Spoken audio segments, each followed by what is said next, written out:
ছেলে বায়না ধরেছে আজকে ফুচকা খাবে, এখনই খাবে। তো ফুচকা তৈরি করার জন্য এখানে আমি আলুগুলো প্রথমে কেটে সিদ্ধ বসিয়ে দিচ্ছি। যেহেতু আগে থেকে প্রস্তুতি ছিল না, তাই আমি আলু দিয়েই আজকে ফুচকার ভিতরে পুরটা তৈরি করব।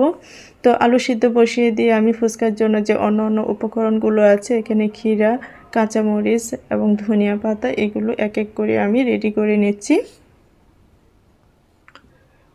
এগুলো রেডি করা হয়ে গেলে আমি ফুচকার জন্য টকটা রেডি করে নেব। এখানে তেঁতুল, সামান্য চিনি, লবণ দিয়ে টকটা রেডি করে নিচ্ছি। যেহেতু বাচ্চারা খাবে, তাই এখানে আমি ঝাল দেইনি। ফুচকার পাঁপড় বাসায় ছিল না, তাই এখানে ফুচকাটাও আমি বাসায় রেডি করে নিচ্ছি। এখানে আমি আটা সুজি দিয়ে একটা ডো তৈরি করে নিচ্ছি। ডো তৈরি করা হয়ে গেলে এদিকে আমি আলু দিয়ে একটা পুর তৈরি করে নিচ্ছি। আলুটা সিদ্ধ হয়ে গেছে। আলুর সাথে আমি ধনিয়া পাতা, পেঁয়াজ, কাঁচামরিচ মিশিয়ে পুরটা তৈরি করে নিলাম।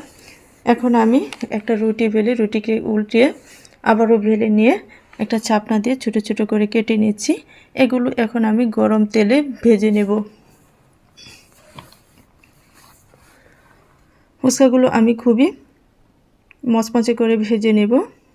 তো ভাজা হয়ে গেছে, আমি একটি পাত্রে উঠিয়ে নিলাম। এখন এখানে আমি পুর দিয়ে উপরে ধনিয়া পাতা, ক্ষীরা এবং ডিম দিয়ে এটাকে পরিবেশন করে নিলাম। বেশ হয়ে গেল বাসায় তৈরি মিনি ফুচকা। কেমন হয়েছে অবশ্যই কমেন্টসে বলে যাবেন।